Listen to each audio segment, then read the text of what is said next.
Hello everyone, myself Rajat. Welcome back to Olan Cyber Brief, your weekly roundup of India's most shocking cyber attacks, frauds, scams, and threats. We bring you facts and analysis so that you can stay one step ahead. This is episode 12 of our series, and today we are covering a digital arrest fraud from Goa, a massive mule network crackdown in Karnataka, a fake KBC lottery scam in Hyderabad, a large cyber fraud syndicate busted in Delhi, and finally some good news from Haryana police. So let's get started. You have probably seen this scam on my channel before, but it's still happening.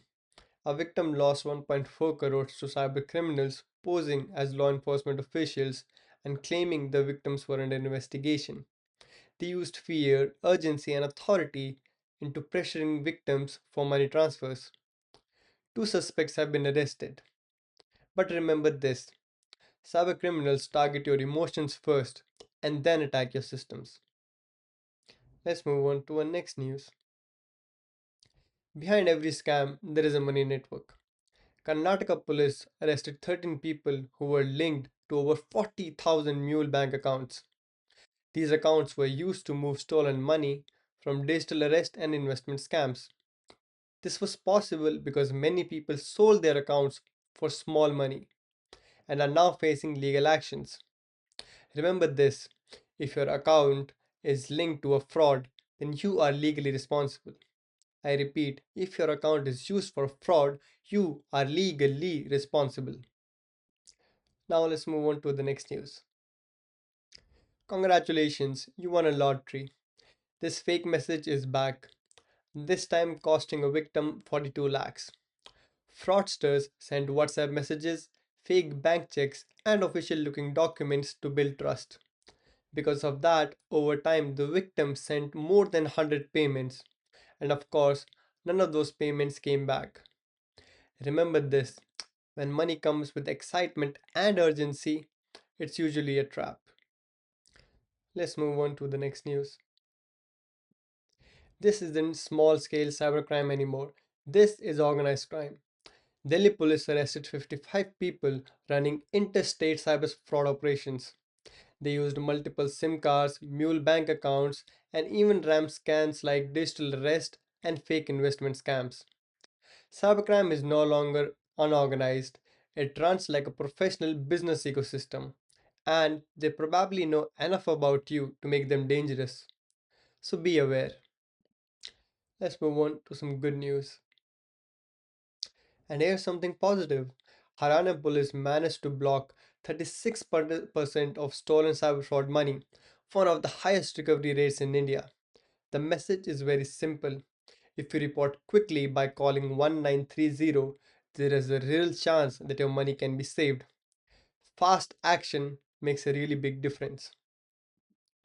Fear, greed, urgency, the three emotions driving most cybercrimes today. What can we learn from this? First and foremost, no official will ever ask for money. No police, CBI, or government agency will ever ask you to transfer money to help you for investigation or verification. But it is very commonly seen in all digital arrest cases. If someone asks for payment to clear your name, it's probably a scam. Secondly, never share or rent your bank account. Selling or lending your bank account may look harmless, but as the Karnataka case showed, it may get you legally involved in cybercrime. Lottery and prize messages are red flags.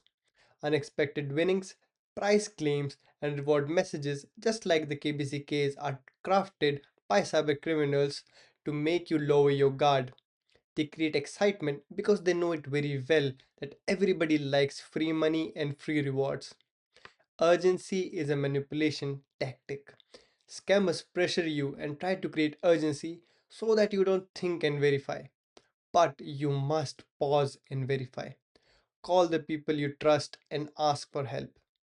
Lastly, report immediately.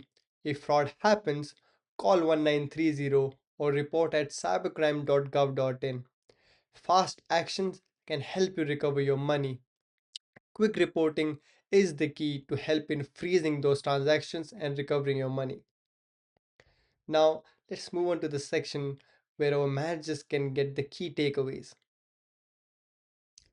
Firstly, cybercrime is now organized and scalable. As seen in the Delhi Syndicate case, fraud operations require infrastructure, teams, and financial networks just like businesses. So make sure your business is not being exploited and piggybacked by cybercriminals. Insider and employee training matters.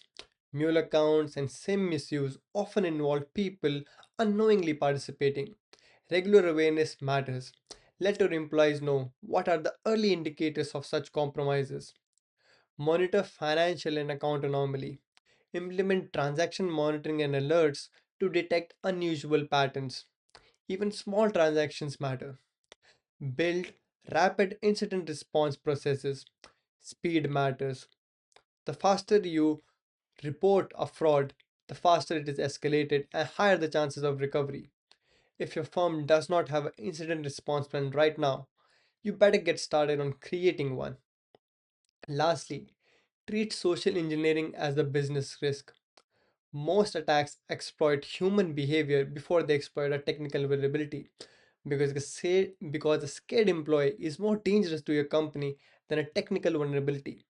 Security culture matters as much as the security technology.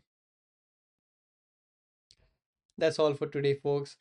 If this helped you, please hit a like, subscribe, and share it with your friends and colleagues who can learn a little from this and might be helpful for them.